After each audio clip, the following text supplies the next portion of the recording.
Počul som aj to, že ty si to mal v kulturistike veľmi jednoduché, ľahké, že ty si genetický talent, že tebe stačí párkrát vyhnúť činku a hneď to tam máš, je to pravda? Tak ja keď si pozerám fotky zo základnej školy, zo Smetry, minule ma to tak, som si robil poriadok v izbe, tak som našiel fotky z osmičky a normálne som tam videl nejaké malé brúšaky, malé tricepsíky, normálne som sa smial na tom. Ale hovorím už ako závodný hokejista, keď som bol v roku 96-97, som závodil v obidvoch športoch naraz a napriek tomu, že som iba hrával hokej, tak som dokázal sa stať juniorským vicemajstrom Slovenska a veľmi tesne som vtedy prehral s majstrom sveta Jarom Búcheňom, napriek tomu, že som nemal za sebou žiadnu dietu a žiadny tréning. To boli iba kliky, brúšaky, plávanie, sklapačky a ráno som sa pred súťažou oholil na trel, išiel som na výlet do Liptovského Mikuláša, skončil som, jak som skončil. Hej. Takže nejaká genetika tam asi bude. Spomenul si, že v príprave na majstrovstvá sveta 2009 si mal takmer profesionálne podmienky, čo sa týka tréningu, čo sa týka prípravy. Ako vyzerá tvoj denný režim v súčasnosti? Môj denný režim v súčasnosti, veľmi som si zvykol hneď po zobudení. Prvá moja činnosť, ktorá bola v diete, že som si zaobstaral veľmi slušný stacionárny bicykel, keďže teraz, aby nezapadol prachom, tak ho využívam aj teraz, čiže ráno vstanem, dám si nejaký film do DVDčka, vždy tých 90 minút ráno o tej 6. si odšlapem, takže takto začína môj deň.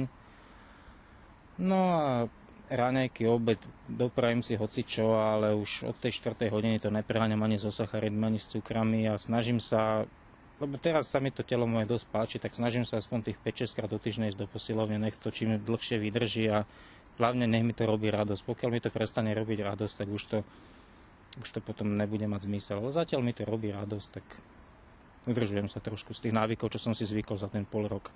Spomenul si stravu. Rátaš si príjem sacharidov, príjem bielkovín? Ak áno, tak v akých dávkach to dokážeš denne skonzumovať? Bielkoviny boli strašné kvanta, ako kvalitné bielkoviny. V podstate tam išlo iba o hovädziu sviečkovú, kuracie, morčacie prsia, kvalitné proteíny od kvalitných značiek. Takže to som vôbec nepočítal. A čo sa týka sacharidov, ráno som sa vyzliekol, išiel som sa postaviť na váhu, kúkol som sa do zrkadla, podľa toho som buď uberal sacharidy, alebo pridával. Takže takto som to robil vždy, až nejaké žiadne výpočty matematické. A teraz, keď si vlastne mimo súťažnom období, ako to vyzerá s tým príjmom bielkovín a sacharidov? 3-krát denne teplá strava, áno, je to tak, 3-krát denne teplá strava. Snažím sa mať 3 jedla denne kulturistické, čiže nejakých 250 gramov mäsa, zodpovedajúce množstvo sacharidov k tomu. A potom už podľa toho, na čo mám chuť. Dám si niekedy aj Kinder čokoládu, zákusok, nemám s tým žiadny problém. Dokonca v McDonalde som bol minulé, ale asi po 2 rokoch. Takže, ale hovorím, ako náhle by som začal nejak prevísať brucho cez rifle, tak by som to hneď trošku sekol. Aby bola aká taká forma? Taká forma aby bola, aby som sa nemusel hanbiť za to, že takto vyzerá majster sveta, aby niekto neukazoval prstom. To fotografovanie, ktoré sme spomenuli pred majstrovstvami sveta, uskutočnilo sa kvôli tvojmu sponzorovi.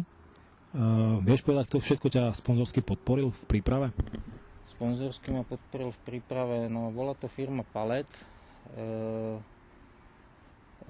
fitness centrum Fiat, ako to už je dlhodobý môj sponzor, pán Robo Lališ z fitness centra Fiat, tam už v podstate ten ma ťahá nejaký 3-4 rok.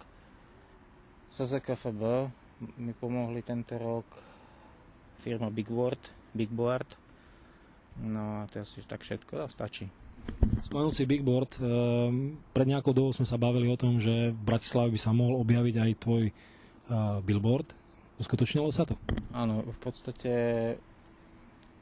do tejto doby sme zháňali materiál, ale teraz je už všetko pripravené, fotky sú vybraté, loga sponzorov sú už tlačiarni, dá sa povedať, takže niekedy koncom novembra by ten billboard mohol byť v Bratislave. Vieš aj lokalitu, kde sa to objaví? Bude ich viacej, takže po Bratislave, takže tak. Ale iba v rámci Bratislavy to bude, nebude to v rámci Slovenska. A keď sme fotografovali tie fotky pre toho sponzora, ak sa nemýlim, spomínalo sa aj to, že tvoja podobizeň by mala byť aj na nejakých autách? Mám pravdu, alebo mýlim sa? Nie, tam ide o firmu, ktorá sa zaoberá kompletnou rekonštrukciou domov. maliarské práce, stavby, v podstate stavby na kľúč.